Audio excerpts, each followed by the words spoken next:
Okay, I think we'll get started, folks. Good afternoon and welcome to the Massachusetts Power Dialog webinar. I'm Mary Fisher. I'm the Manager of Sustainability Programs at Brandeis University. Thank you for joining us today. And I'm James G. I'm a Florence Levy K Fellow in Environmental Economics at Brandeis University. And Mary and I are very happy to moderating this webinar on solving the climate crisis by 2030. That's right. And we are joined today by three panelists who will each be presenting one answer to a fundamental question. What needs to be done in Massachusetts to really move the needle on climate change? The first thing we're going to do before we introduce our esteemed panelists is watch a video introduction by Eben, the Director of Graduate Programs and Sustainability at Bard College and the organizer of this national event. In the event that the video doesn't come through on this webinar connection very well for you, I've posted the links in the chat so that you can follow along with us. So I'm going to start that video introduction just now.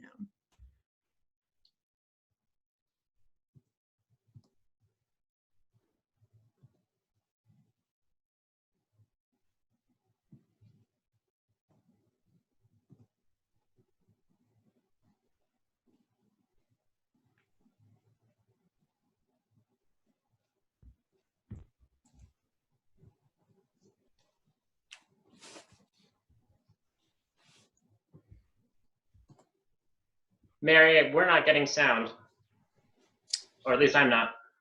Okay, let me try one more thing.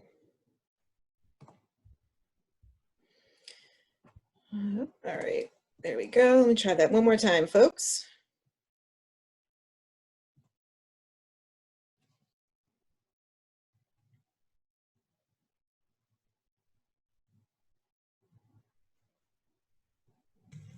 Welcome to Solve Climate by 2030. Today, universities in almost all 50 U.S. states, Puerto Rico, D.C., and several other countries are hosting state and region-wide webinars focused on ambitious and feasible things that we can all do in our cities, our towns, and states in the coming year to really move the needle on climate change. Here is the most important idea to take home today. What you do locally will change the future. Fact, the U.S. state of Georgia is a top 10 solar state. The neighboring Sunshine State of Florida has very little solar power due to outdated laws and regulations. When we launched Solve Climate a year ago, we could never have imagined that today entire countries and much of the world's economy would be shut down, with hundreds of thousands of people ill, thousands having passed away, and our health systems overwhelmed. I take that back. We could easily have imagined this.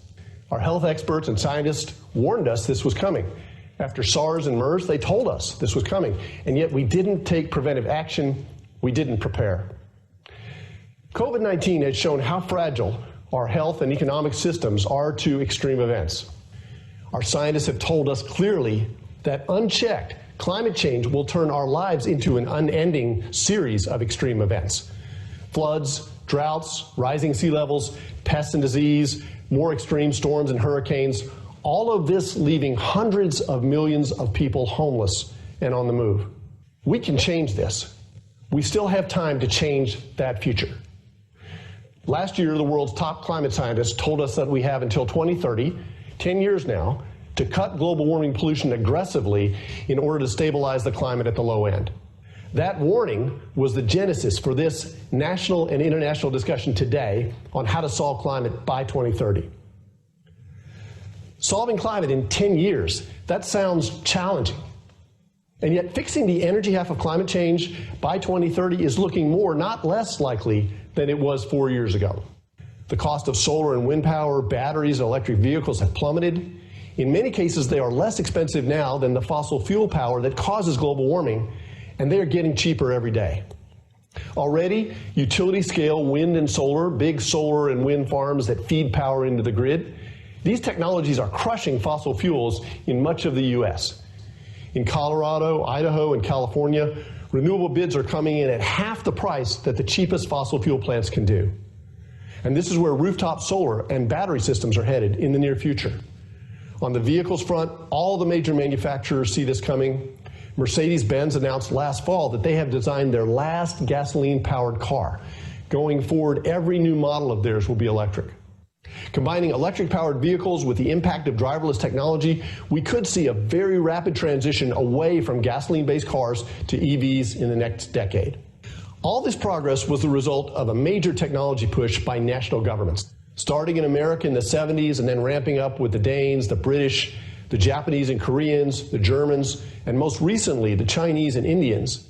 Government policies have brought these industries to scale, and now the market is taking over, and renewables, battery storage, and electric vehicles are on track to deliver power and transportation at prices unsubsidized that will lead to major disruptions of energy markets in the 2020s. Can we get there fast enough to solve climate? Well, this is where you come in. With plummeting prices for renewables and electric-powered transports, the pace of the clean energy revolution will no longer be determined by Washington, D.C. and other national governments. Instead, the core action is going to be in your city, at your electric utility, and in your state capital. The key to solving climate by 2030 will be clearing the path at the local level to rapid deployment of solar, wind, battery storage, and electric vehicles. We need to get rid of outmoded laws and regulations that are holding back the transition. Florida needs to take the lesson from Georgia. It's imperative that we have justice in this transition. We have to make sure that the millions of green jobs that are created are jobs for all, and that everyone has access to clean, affordable power and mobility. Today, in Nebraska and New Jersey, in Idaho and Alabama, in Bangladesh and Brazil, we're going to find out what are 3 ambitious but feasible things that we can do right at home to smooth the path for clean energy and to bring energy justice to our communities.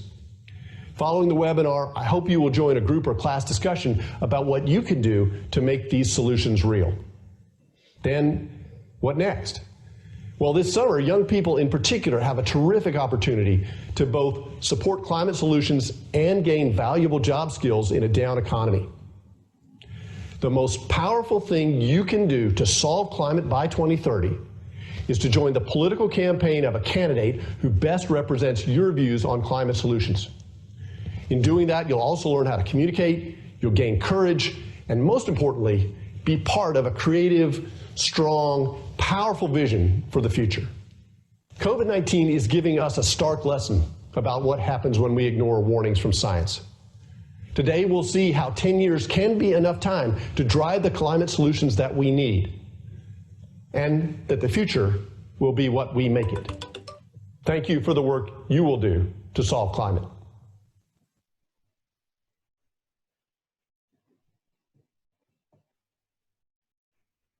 All right.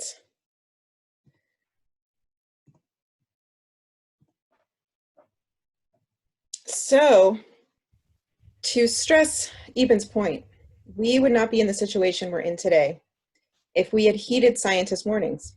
This is a very painful lesson, and we have to listen to the science to do what's right to prevent future disasters. And that's why we are here today. We're going to hear from 3 champions of the movement to push our business and political levers at the local level to act on climate now before it's too late.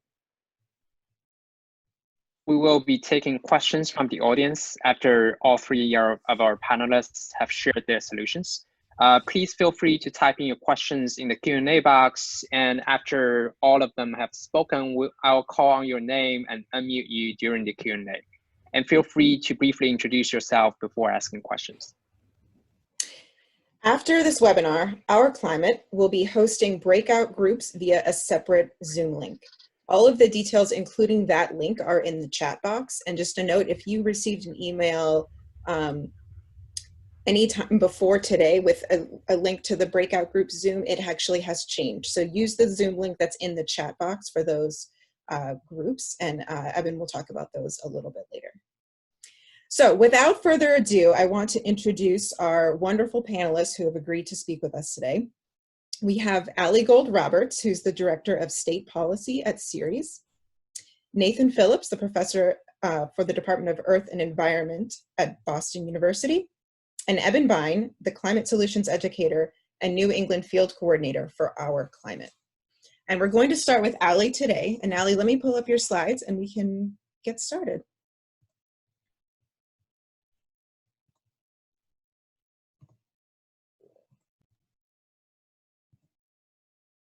Great. Okay, great. Well, thank you so much. And thank you for having me.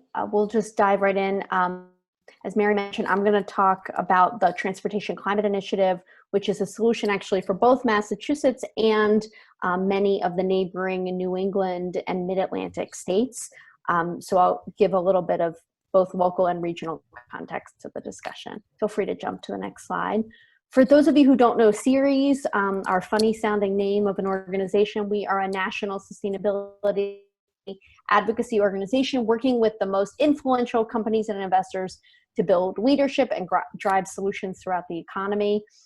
For us, we think about how do we build sustainable capital markets, whether that's how do we move investors, companies, or policymakers, and ideally all three of those constituencies, to put forward solutions from both the private sector and public sectors to move the needle to get us to net zero by 2050. I lead the policy program at Ceres, which is a group of staff that leads work in 15 states across the country, where we mobilize businesses and investors to call for progressive climate, clean energy, clean transportation policies. And this work is really focused on what are the solutions that the private sector can champion. As many of you know, the clean energy industry is great at showing up in state capitals, and we aim to bring other businesses who may not be necessarily the expected voices, but actually are major employers or energy users and have an important stake in the conversation. So this is just an example of some of the policies that we support in states across the country. This is certainly not completely comprehensive. Next slide. So the problem that I'm going to talk about today is in particular transportation. And as many of you know, transportation is the largest source of carbon pollution in the TCI region. And I'll tell you what the TCI region is in just a moment. And I will use the acronym TCI moving forward instead of saying Transportation Climate Initiative, but don't worry, I'll explain it in just a moment. So we have made incredible progress, and even at the beginning did an incredible job kind of highlighting the work that we've done on the renewable energy efficiency side. We still, no question, have much progress to make, but we've made significant gains in decarbonizing the electric power sector and continue to do that. And the trajectory for that industry is incredible. And a couple years ago, transportation then competed electric power in being the top source of emissions in the Northeast and Mid-Atlantic states, but many states across the country face this similar kind of breakdown. And when we're thinking about transportation, this is, not just cars and trucks and how we ship goods, but also thinking about public transit and pathways, for intermodal transportation and so many other things. So next slide. So the Transportation Climate Initiative is 12 Northeast, oh, that's a typo, my apologies, Northeast and Mid-Atlantic states coming together to form this coalition called the Transportation Climate Initiative. It's a collaboration of transportation, energy, and environment agencies in each of these states who have been collaborating for many years about how do they collectively reduce transportation emissions, recognizing that for one state to do this alone may not have the scale and impact necessary to really take on the challenge. And as many of you may know, there is already a collaboration that happens on the electric power side for the region called the Regional Greenhouse Gas Initiative, which mirrors the same group of states and has been a program underway for a long time where states have been collectively engaged in a carbon market where they trade allowances and have reduced emissions from the electric power sector significantly, while of course still having economic growth. So there's already some precedent of these states working together on the electric power side that we hope to replicate on transportation. Next slide. So this is a policy proposal that was officially kind of publicly released in December of 2019 as a draft memorandum of understanding by the states, by the 12 states that have been part of this process.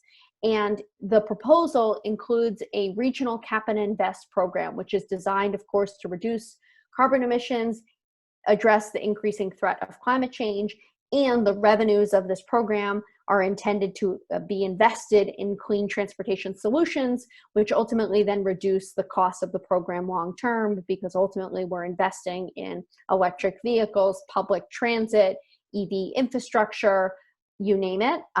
Now, one of another topic that was discussed for the investment is investing in broadband for rural communities, which I think in the COVID-19 world that we're living in is a huge way to reduce emissions and keep people working remotely, telemedicine, a number of tools that we're right now piecing together without the infrastructure and without the resources that may be necessary.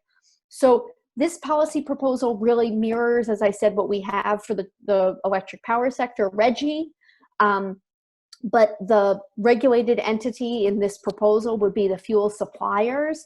So there are a few, I want to say it's about 50 or so across the region, who would be the prime suppliers of fuel, and they would be regulated and have to purchase allowances to buy the right to emit a certain amount of carbon.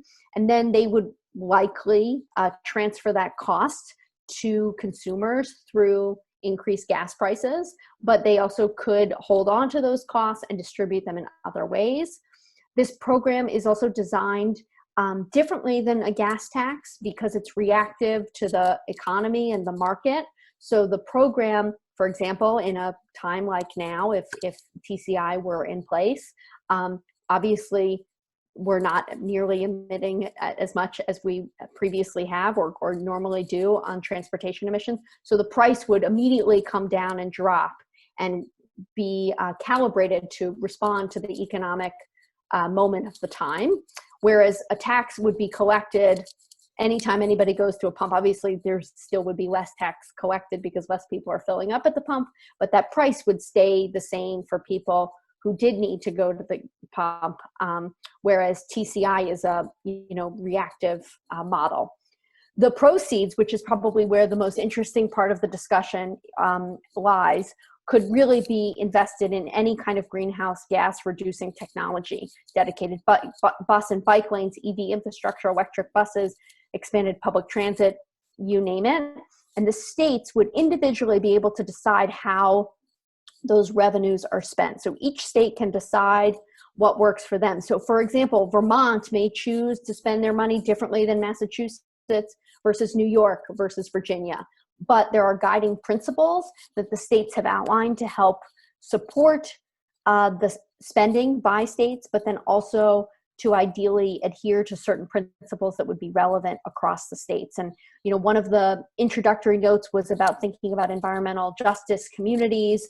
And one of the major parts about the TCI proposal is an opportunity to really think about equity and those who are disproportionately impacted by transportation emissions, thinking about communities along highways and corridors with significant shipping where there's a disproportionate amount of emissions. So for those communities, they may be able to get more incentives around electric vehicles or electric buses if the program was designed in a way that highlighted that need and responsibility of states. So that's a very important part of the discussion that I wanted to be sure to flag. And of course, TCI states could then, over time, lower the cap or the amount of carbon that can be emitted by continuing to make those investments. So ideally, over time, we actually price ourselves out of the program. And we've invested so much in electric vehicles and public transit that then we're not really collecting much revenue, and the program makes itself obsolete. That's the ideal goal. So next slide. So again, some of this I already highlighted, and I apologize. I was overeager in sharing the benefits because clearly I'm a fan. But the public transit, transportation infrastructure is a big piece, reducing carbon emissions. Obviously, this will be a big part of the discussion moving forward, the economic and job growth, thinking about how states work to stimulate their economies and take advantage of federal stimulus dollars in maybe a program like this. And then, of course, these investments being shared in a way that is equitable across communities. All of this being said, this is currently a draft proposal, a draft memorandum of understanding. No governor yet has officially committed to the program, and that's where this is really important and why I was thrilled to take this opportunity to speak, because the goal is that the hope originally had been that governors would commit to the program this spring. As you can imagine, this spring is going to be gone in an instant, and governors have other more pressing and important things, frankly, that they need to do. That being said, we're hoping that they'll take it up in the fall, and that they'll just be kind of a season delay, and that this would ideally happen probably after the November election. But the states are still, from an administrative standpoint, still looking at the models, still planning, but governors in the political teams in the states currently don't have bandwidth to, sign on to something like this. But that's where you all come in, and I think thinking about what was mentioned in the introductory remarks, this summer will be an important time to really get governors to commit. So next slide. So Ceres has been part of a coalition of advocates across Massachusetts and across the region in organizing businesses and higher ed, public, etc. Ceres, our space is businesses, but we've also partnered with a great organization that some of you may be familiar with, Second Nature, which organizes higher ed institutions on climate. And hopefully many of you who are on the line, your colleges or universities have signed on to the President's climate commitment and may be members of Second Nature. But also we know that higher ed as employers, but also as major hubs for education are important constituents in this discussion as well. So we've organized businesses in higher ed to weigh in at different points. This is actually a snapshot of some work we did back in 2018 before the states even committed to the cap and invest proposal. This letter said, please do cap and invest. This is a model that works. Since then, we've made progress because the states have said cap and invest is what they want to do. You will see some other, examples here in Massachusetts. We worked with some other major business trade associations and got coverage in the Globe, essentially saying we're all on the same page. TCI is a solution that we all should pursue, and we shared that directly with Governor Baker. Next slide. You'll see kind of further examples of advocacy. In the left-hand corner is an event we did with Governor Baker with businesses hosted by Bank of America back in December to further emphasize corporate support. Then, as I mentioned, this draft MOU came out in December of 2019, and the TCI states work with the Georgetown Climate Center, which is out of Georgetown Law School. That's the organizing entity, the facilitator for the 12 states. Georgetown collected public comments between December and February of 2020. And in the right-hand corner, you'll see a sample of a letter we submitted with over 100 investors and companies further emphasizing support for the cap and invest proposal and encouraging governors now to sign on to the MOU. We've been involved in press and a number of pieces. So this is, an ongoing effort. We're engaged in all of these states. You all may be in states across the country or originally from those states if you're not based in Massachusetts. So all of these governors, we really need to push. The other thing that I will just say that is particularly powerful and interesting and important about this is that it's a bipartisan proposal. We have Republican Governor Baker here in Massachusetts championing it, and he's been very vocally supportive, but says it's got to be regional. We need other partners. We've heard Governor Murphy in New Jersey be open to it. We've heard Governor Raimondo in Rhode Island express interest. So we're hoping that we can really get both regional diversity, political diversity, and geographic diversity in this program to really demonstrate the scale and importance of the program. So I think that might be my last slide, Mary. I can't remember. But I'm happy to also share, as a follow-on resources and how to get engaged. But the Georgetown Climate Center is continuing to accept public comments. Governors want to hear directly from constituents. And there are a lot of advocates and partners working in this space. So thank you so much. Yeah, thank you so much. This is, I'm a huge fan of this as well. I am also disappointed that, COVID-19 has kind of thrown a wrench in the gears of this as well. But thank you so much, and for all of your work on that. It's really fantastic, and we'll be sure to share some links later on in the chat as well, so that folks can learn how to get more information and support that going forward. Thank you so much, Alli. And now, Nathan, we will turn it over to you. Do you want to share your screen with us? And you want to take yourself off mute too.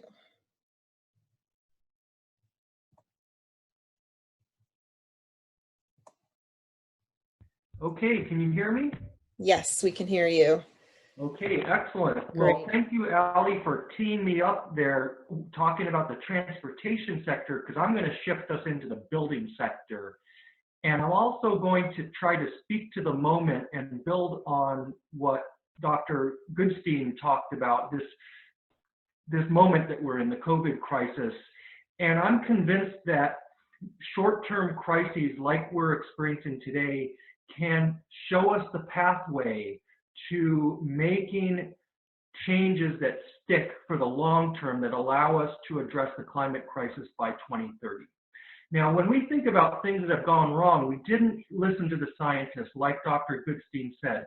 And also, when we see what's broken about our response right now, we see that our way of doing things is just not working. Although some people, when you look at this headline from the New York Times, would say, actually, the market is working just the way we wanted it to. Scarcity is good, it drives the prices up. But we know that's not the kind of way we can deal with short-term or long-term problems. And so what we have really focused on in our economic system here is, bigger is better, highly centralized, vertically integrated supply lines for which efficiency is at a premium and redundancy is a bad word. You don't want to have excess waste of masks laying around. And so we got ourselves into this situation that has then exposed a few really big things like our vulnerabilities, this mask crisis, and the larger crisis of ventilators and PPE, personal protective equipment. The inequities have been laid very bare, where the working poor and the communities of color are the ones who are facing the biggest risks and being put on the front lines without adequate protection.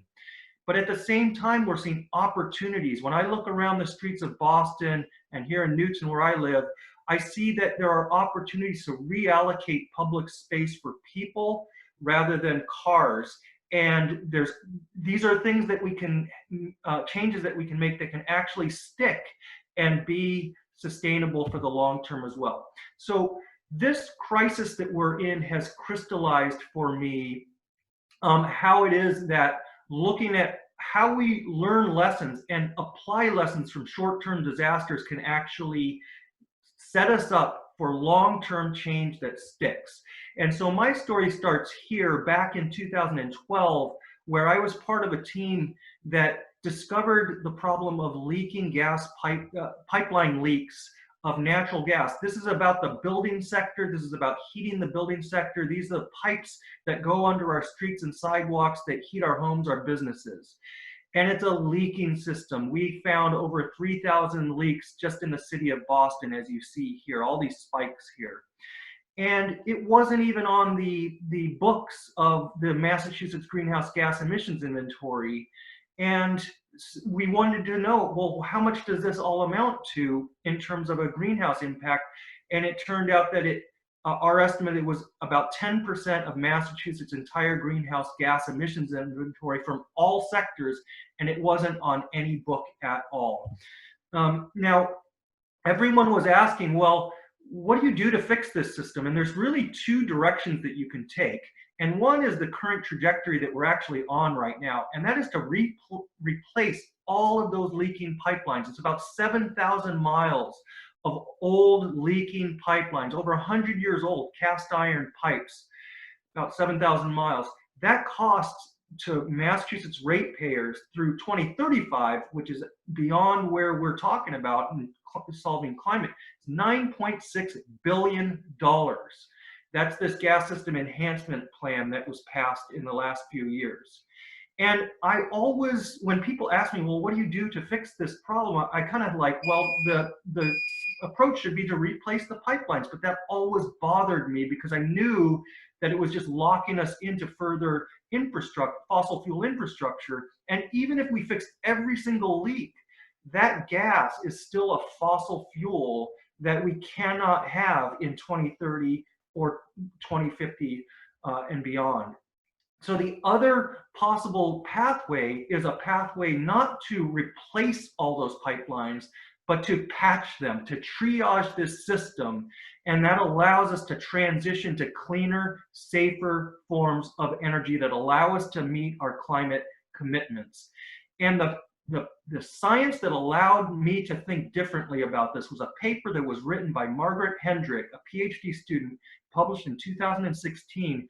She found out that 7% of the leaks that we had found out in the Boston area account for 50% of the lost gas. We call those super emitters. And that points to a policy by which, if you can find and fix and patch, bandage those super emitters, you've just bought yourself a very cost-effective and efficient way to then think about transitioning off of this system altogether. And even to repair all of those leaks, instead of the $9.6 billion to replace the whole system, we could repair every single leak, not just this 7%, every single leak across the Commonwealth for $100 million, which is 100 times less a price tag than the other policy direction. Now, how do you actually go about doing that? And that's where I put on my tree physiologist hat, because I'm actually trained as a tree physiologist. And this is a tree that actually got killed by a gas leak, unfortunately. But that's not the reason why I want to put this up here. But I want to just share, well, how do people take down trees? They don't, in the old days, they used to just like cut the tree down and the whole thing would fall over. These days, they trim it from the terminal ends back. It's an orderly managed takedown of this infrastructure. And we can think about the gas system in the same way. The gas distribution system is something like a tree. It's got big trunk lines that go into smaller lines that go out to the terminal ends, which are like our homes and our businesses. And so you can look for those terminal ends that are the most leak prone and the oldest pipes, and you can start to think about flipping those. Instead of replacing that pipeline with another pipeline that locks us into 50, 60, 70 years of more gas, we can think about going to a different kind of heating, which is electrically based heating. And so when we look at places like this block, Johnson Place, which is just 2 blocks from where I'm sitting here on my home, I live there on Charles Street to the left there, but this is on that program, that of the state program. There's 7 townhouses along this little stretch here, and to replace that pipe is $237,000 for 7 homes. That's on ratepayers. What if we instead thought about a different direction for blocks like this? And that's what we've been thinking about. And that's what I've been doing as a scientist, working with advocate groups, wonderful groups and people like Mothers Out Front, like the Home Energy Efficiency team, that's HEAT, a nonprofit that's amazing in Cambridge. And we had been working for such a long time with communities in talking about this kind of process for triage and transitioning. And we knew that cooking, for example, people love cooking with gas, but we knew that you could cook with induction. That's electric, it's cleaner, it actually outperforms gas. We had a municipal engagement with the city of Boston and other cities. We looked at electrical capacity of households to be able to make this transition. And all of that work came to this point on September 13th, 2018, which was a disaster. And that was what happened in the Merrimack Valley, where everything changed. The gas system collapsed. Over 8,000 addresses were out of gas. Many dozens of homes on fire and explosion. 1 person died, many injuries. And it was a moment in time where we saw, again, these vulnerabilities, like COVID is exposing these vulnerabilities. But we knew that we could act.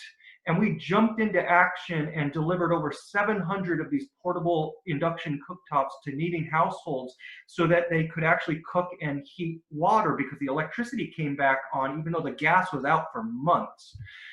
And what we found out was no one was ready for that disaster, kind of like what we're seeing today, but in this other case. The National Guard arrived the Columbia Gas, who owned that system, they, with the National Guard, was passing out all of these space heaters and other kinds of cooktops.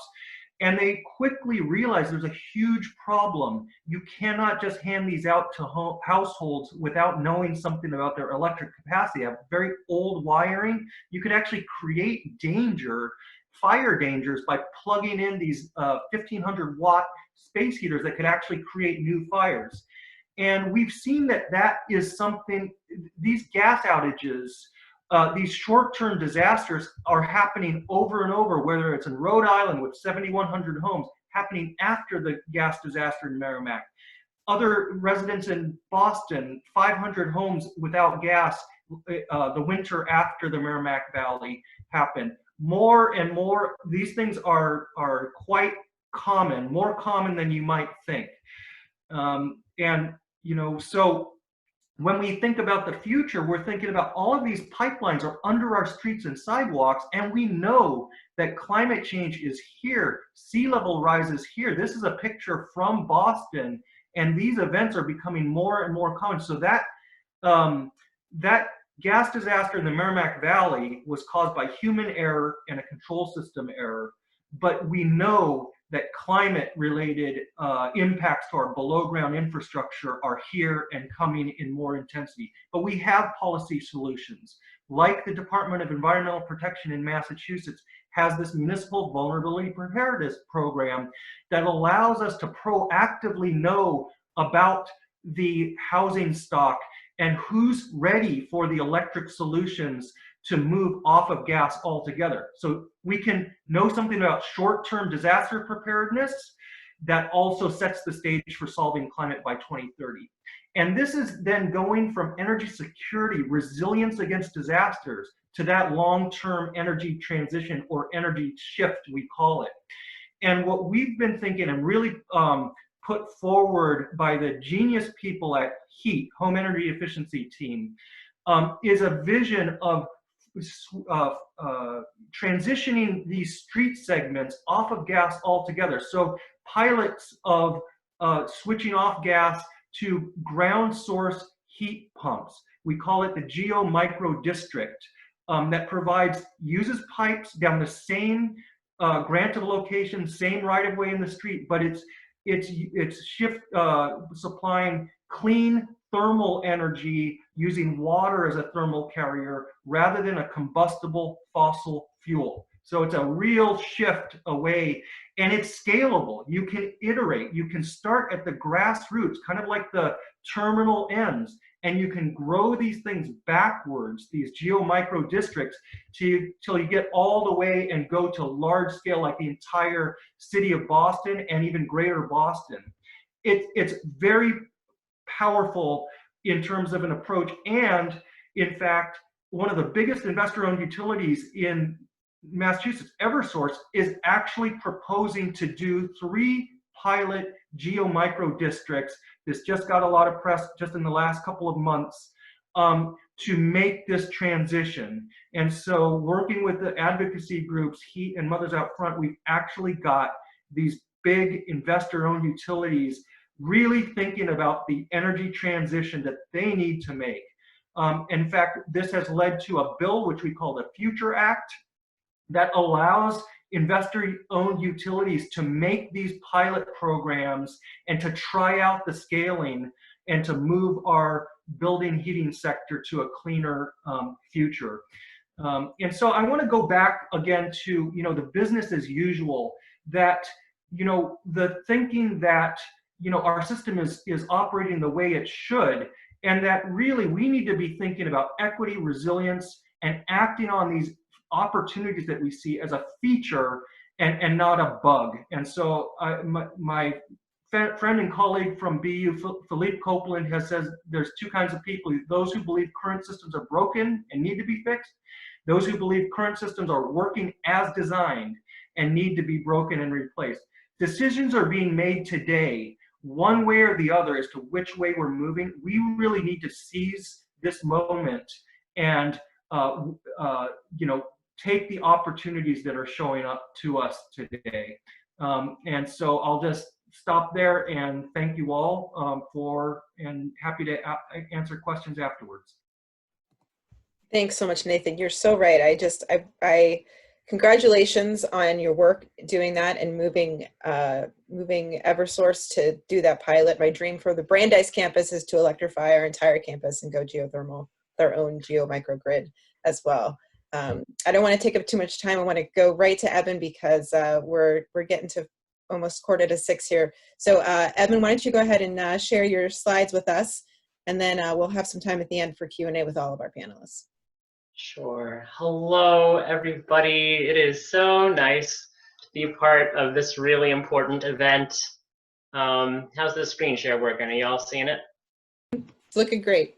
Okay, good. Yeah, I think this picture looks great too. I am particularly moved by what Eben Goodstein said in the introductory video about how important it is for young people to get politically involved. Of course, that means voting, but I also just want to stress how much more there is to political engagement than casting a vote. And that's particularly important in times where I think a lot of people who have been paying attention to climate politics and climate candidates have been disappointed in recent times.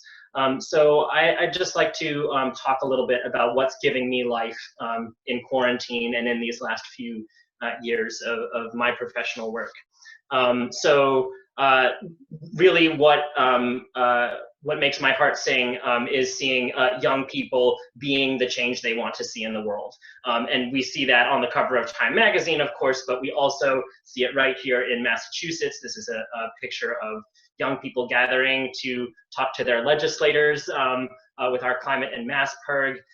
This is Isra Hersey, who is one of the founders of Youth Climate Strikes in America. Just incredible young person. Autumn Pelletier. Here's a Facebook post from a senator that was moved by young people in Massachusetts who came to speak with him about policies that he was making decisions on. We have all this activism at the national level, thanks particularly to the Sunrise Movement. And large protests happening here in the state. Art protests. I'll talk more about this picture later.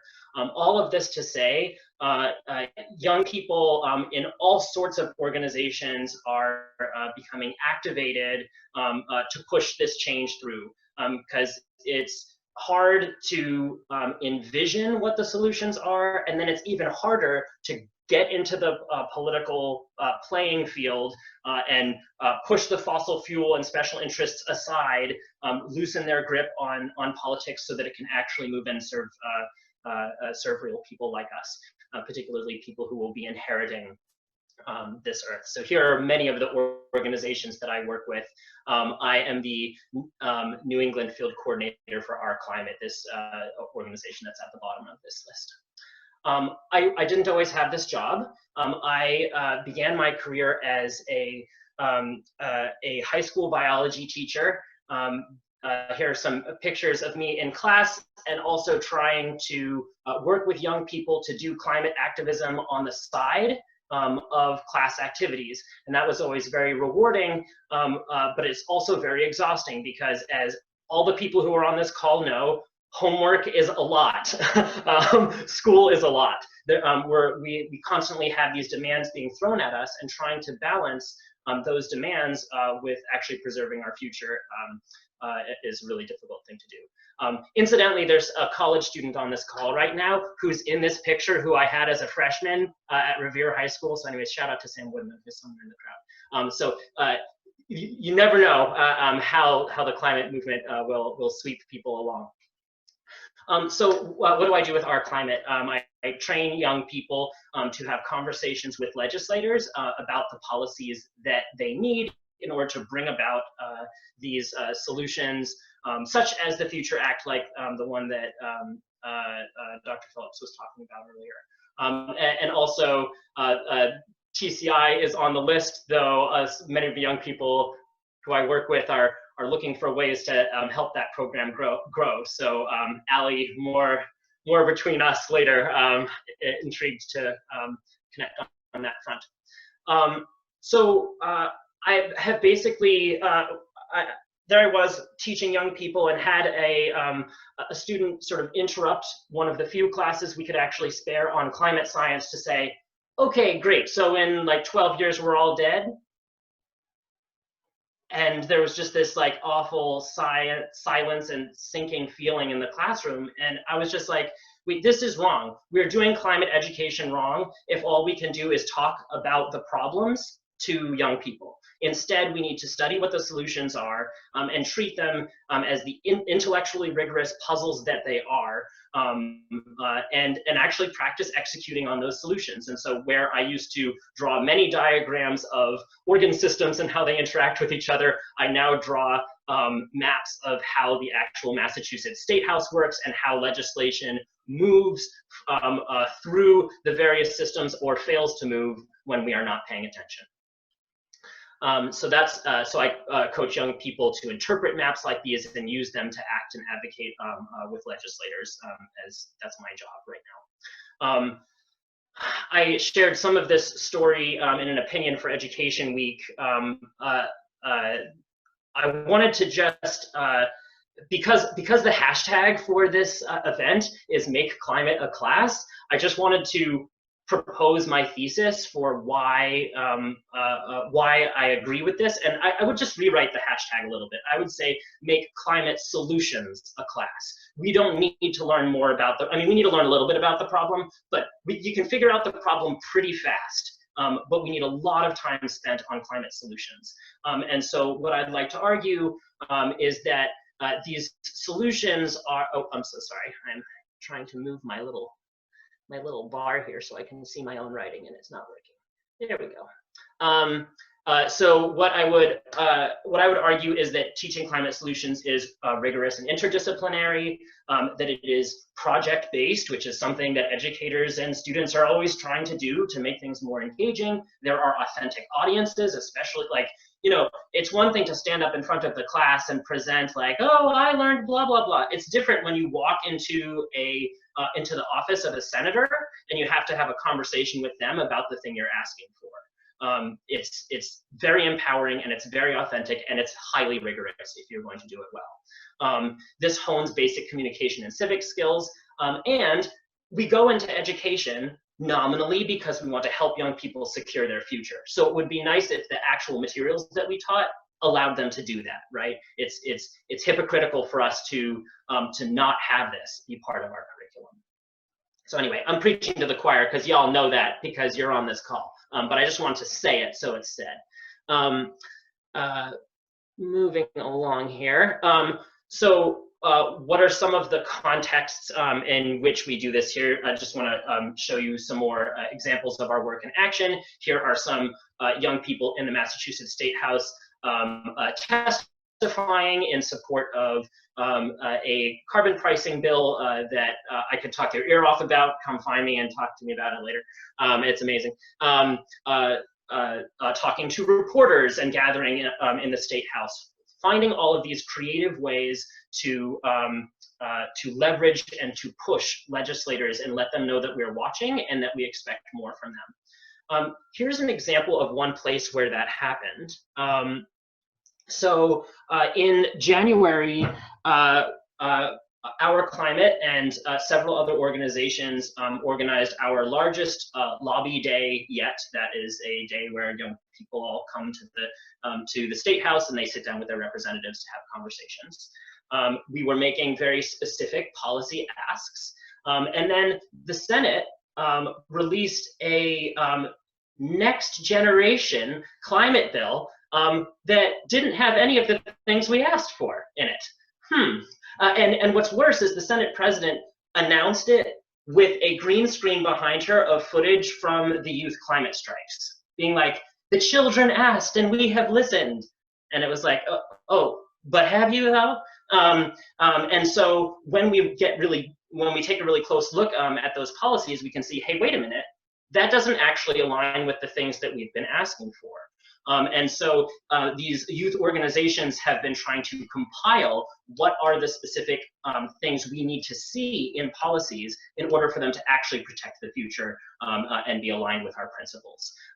So in the spirit of that, Our Climate has brought in some of its partners to form the Massachusetts Youth Climate Coalition, which includes clubs and organizations, large and small, across the state. We're looking for members. More on joining later. So the goal is to center the voices of Massachusetts youth in the climate movement. And we're trying, oh, sorry, I should go back for just a quick moment.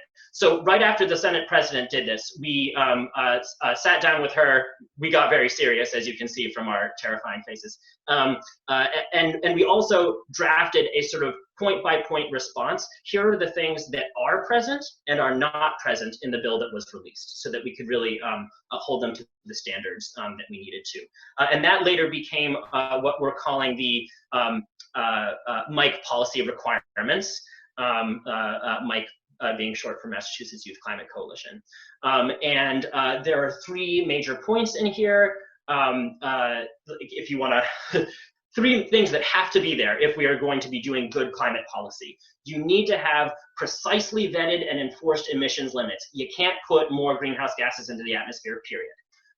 You also need to make sure that corporations, the fossil fuel corporations who profited off of this system, are the ones who are paying for the shift, rather than regular people paying for the shift off of fossil fuels and onto renewables.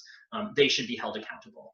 And then lastly, we need to be acting at every step in solidarity with the environmental justice and labor communities that are on the forefront of the climate crisis. And what they are seeing and experiencing are a really good indicator of what our next steps should be.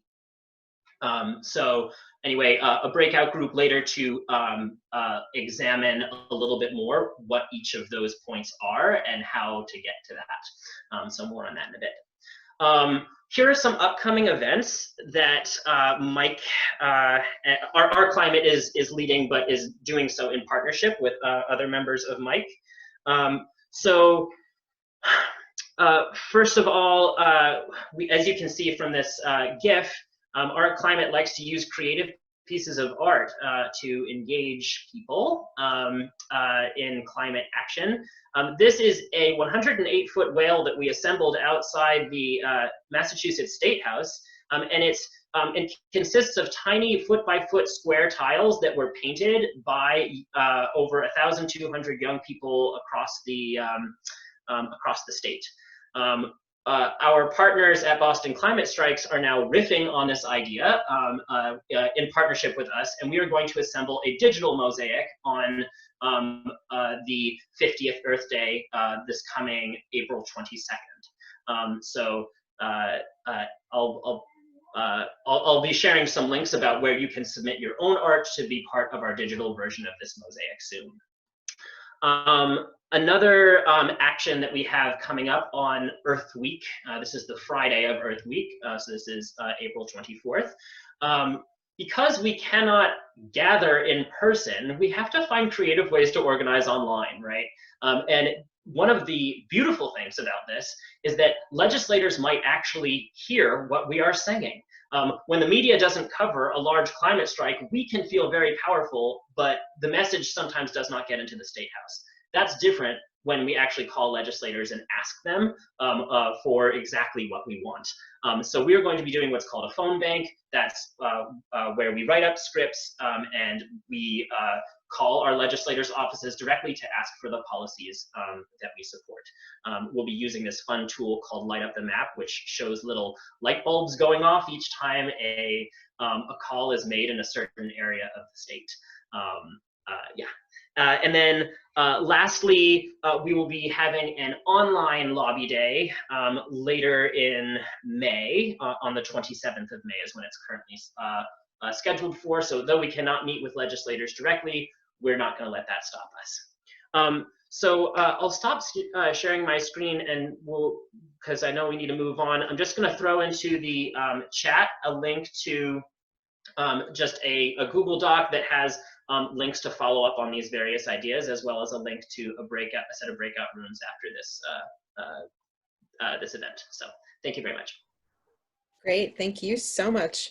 And congratulations on all your good work as well. I was very proud to have a couple of tiles for that whale come from Brandeis students.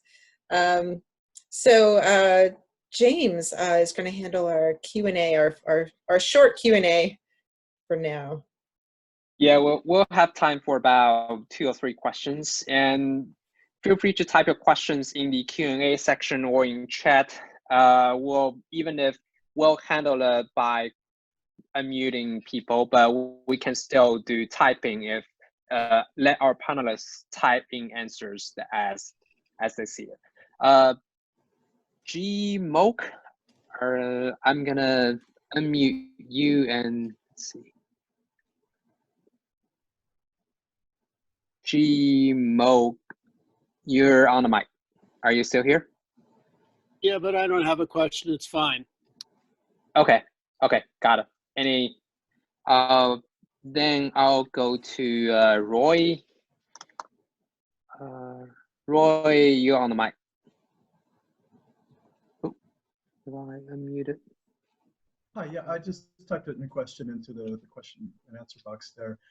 Just wonder, is there a precedent for TCI elsewhere in the world or for any other things besides CO2? It looks like it's more than just cap and trade or cap and invest, but it's sort of cap and invest on the government side and trade and buying permits and trading them on the private sector side. So I just wonder, is there anything else like that elsewhere in the world? Yeah, so TCI and the cap and trade model is, modeled off of the Regional Greenhouse Gas Initiative, which is for the electric power side, which obviously is for CO2, but also rooted in similar kind of history as California's cap and trade program that they have with British Columbia. So it's definitely been a tool for CO2. I apologize that I don't know if it's used for other pollutants around the world. I am definitely focused on the States, but I will say that the way TCI has been structured in its draft proposal is that actually it could be blended with other carbon markets, like on the electric power side or on the West Coast. So the way the credits are designed, it could be a broader market or welcome additional states later on, like Reggie has welcomed recently both New Jersey and Virginia. So these designs are definitely intended to allow for expansion and growth in the future, for sure. I hope that's helpful. Very good. Thanks for explaining. I'm going to call Lisa Cunningham. Lisa, you're on the mic. Hi, everybody. I just wanted to say that local initiatives are really important as well. It's very important to start local actions in your own community. In Brookline, Massachusetts, we just passed the most comprehensive legislation in the country on the prohibition of new oil and gas infrastructure in new buildings and significant renovations. And we're now doing outreach throughout Massachusetts, and we're looking for other communities to move this legislation forward in their own communities. So if you're interested, please get in touch with me. This policy initiative is ideally situated at the intersection of being impactful in reducing emissions, being practical to implement, and politically possible. So individuals can and must make change at the local level. Can I just respond to that? Of course.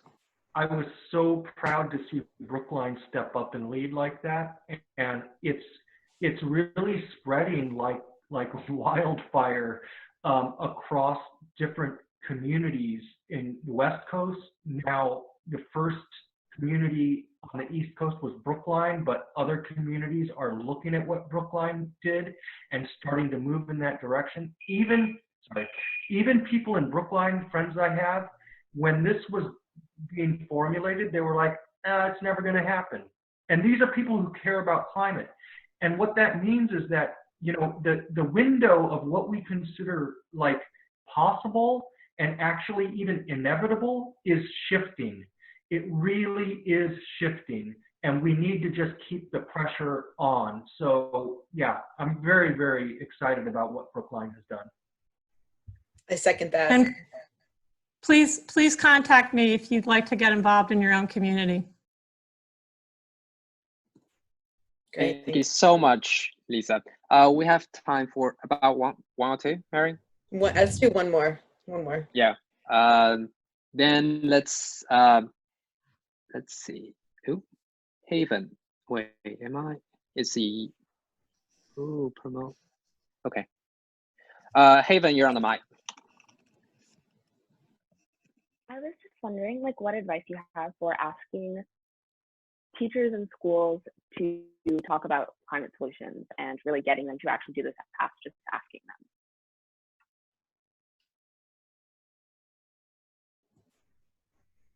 Who wants to take that one? I'd love to hop in All for a right. minute. But I'm sure if others have advice, I'd like to hear it too, because I think it's a puzzle, Haven, and you're asking the exact right question. One thing that I learned about recently is that the Massachusetts Department of Education has a Gender and Sexuality Alliance conference that is run statewide. And so it would appear to me that where there is, which is super exciting and great, and maybe a chance for us to learn that, oh, when there is an issue that affects young people's lives deeply, and that becomes urgent enough, that we need to get systematized solutions for these conversations to happen, where we're not like, oh my God, we ran 3 minutes over in our webinar, like shame on us, like, no, this is because the system doesn't give us time to have these conversations. So I'm really excited to see if we can push the DOE, the Department of Education on that front. Haven, I think you're asking the right question. And of course, since I work with the business community, I would say, if you're able to really present a strong proposal to administration about what you're looking for, whether that's, a club, whether that's coverage in class, whether that's, school-wide assemblies, or all of the above, ideally, right? And list out proposals looking at what other schools are doing as a model to potentially bring to faculty or to teachers. I think that's a really great proposal, since that's certainly something we do with businesses, looking at who are the leaders and who are the laggards. And obviously there are a lot of great resources here on the phone and others who can share what other schools are doing. So great question. It is, and unfortunately, we're going to have to end here. This has been so wonderful. Alli, Nathan, Eben, thank you so much. We have a pivotal moment in history here, and we can use it to change history. So I invite everyone to join the breakout groups. Again, the link to the Google Doc, and if you scroll all the way up to the chat, you'll see the link to the breakout groups Zoom separate meeting. And I hope to see you there shortly. And I'll leave you all with my own personal motto whenever facing challenges, as we all do in this line of activism and work, is we just have to keep going onward. So thank you, everyone, and onward. Thank you. Thank you. Thanks. Thank you, everyone. Bye-bye.